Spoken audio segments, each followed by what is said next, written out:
পাপের শহর, যে শহর পাপের নগরী। এই শহরকে মধ্যপ্রাচ্যের মিয়ামিও বলা হয়। ইসরায়েলের দ্বিতীয় বৃহত্তম শহর তেল আবিব।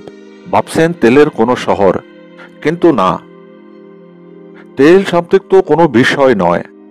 তেলের শহর না হলেও এই শহরকে ধরা হয় পাপের শহর হিসাবে।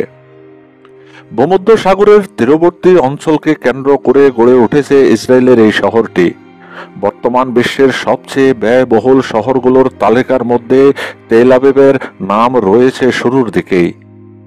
নাইট ক্লাব, বার, ডিজে পার্টি সহ সব কিছুরই ব্যবস্থা আছে এখানে।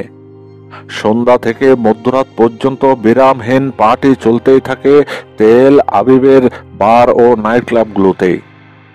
এই কারণে এই শহরকে অনেকে বলে দ্য সিটি নেভার স্লিপস, অর্থাৎ যেই শহর কখনো ঘুমায় না। রাতের এই উন্মুক্ততার কারণে তেল আবিবকে ইসরায়েলের পাপের শহর বলা হয়। প্রযুক্তির বিবেচনায় আমেরিকার সিলিকন ভ্যালির পরেই আসে তেল আবিবের নাম। প্রযুক্তি কেন্দ্রিক বহু স্থাপনা গড়ে উঠেছে এই শহরকে কেন্দ্র করে। প্রায় 1000-এরও বেশি প্রযুক্তি কেন্দ্র স্থাপনা রয়েছে এখানে। আধুনিক রাস্তা, পার্ক, লেক, কৃত্রিম বন সহ নাগরিক জীবনের সকল সুযোগ সুবিধাই এখানে রয়েছে। আধুনিক পর্যটক ব্যবস্থা ও যাবতীয় বিনোদনের সকল সুযোগ থাকায় পর্যটকদের কাছে তেল আবিব অন্য এক মাত্রা পেয়েছে।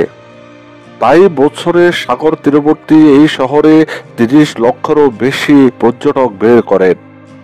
তাছাড়া এটি বিশ্বের অন্যতম গুরুত্বপূর্ণ অর্থনৈতিক কেন্দ্র হিসাবেও পরিচিত।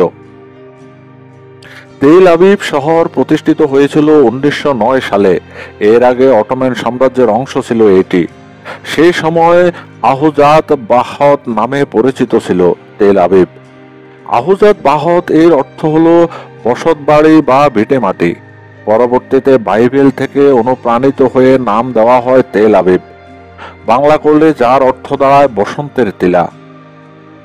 ইহুদি অধিবাসীরা আধুনিক আবাসন প্রকল্পের কথা চিন্তা করেই এর গোড়াপতন করেন। তবে তখন শহরটি গড়ে উঠেছিল ভূমধ্যসাগরের প্রাচীন বন্দর নগরী ও বাণিজ্যিক অঞ্চল জাপাকে কেন্দ্র করে। এখন পর্যন্ত জাপা তেল আবিবের সবচেয়ে পুরনো অংশ। 1947 থেকে 1949 সালের ফিলিস্তিনি যুদ্ধের পর 1950 সালে জাপাকে অন্তর্ভুক্ত করে এর নামকরণ করা হয় তেল আবিব ইয়াফো।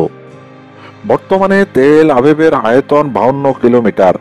2001 সালের হিসেব অনুযায়ী প্রায় 4,60,000 মানুষ তেল আবিবে বাস করেন।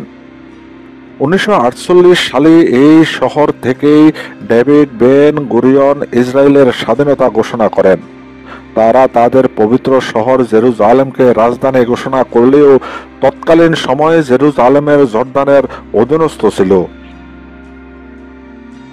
সেই কারণে ইহুদিরা তাদের রাজনৈতিক কর্মকাণ্ড চালাতে তেল আবিব শহরকে বেছে নেয়। 1967 সাল পর্যন্ত তেল আবিব ইসরায়েলের রাজনৈতিক রাজধানী ছিল। 2021 সালে 173টি দেশের মধ্য থেকে তেল আবিব ব্যয়বহুল শহরের তালিকায় শীর্ষে উঠে আসে। বিভিন্ন পণ্য সেবার মূল বিবেচনায় এই তালিকা তৈরি করা হয়। ডলারের বিবেচনায় ইসরায়েলি মুদ্রার মান কমে যাওয়ায় এখানকার জীবনযাপন খরচ অনেক বেড়ে যায়। বিশেষ করে পরিবহন খরচ ও নিত্য প্রয়োজনীয় জিনিসপত্রের দামে ঊর্ধ্বগতি দেখা যাচ্ছে। তেল আবিবকে বলা হয় মধ্যপ্রাচ্যের মিয়ামি। এখানকার সমুদ্র দেখলেই বোঝা মুশকিল যে তেল আবিব না মিয়ামি। বিশ্বের পার্টি করা দেশগুলোর কাতারেও তেল আবিব থাকবে সবার আগে। শুরুতে ধর্মনির্ভর দেশ ও জাতি হিসেবে প্রতিষ্ঠিত হলেও পরবর্তীতে এখানকার মানুষের ধর্মচর্চা নিয়ে তেমন একটা আগ্রহ দেখা যায় না, বরং তাদের অধিকাংশই ধর্ম নিরপেক্ষ।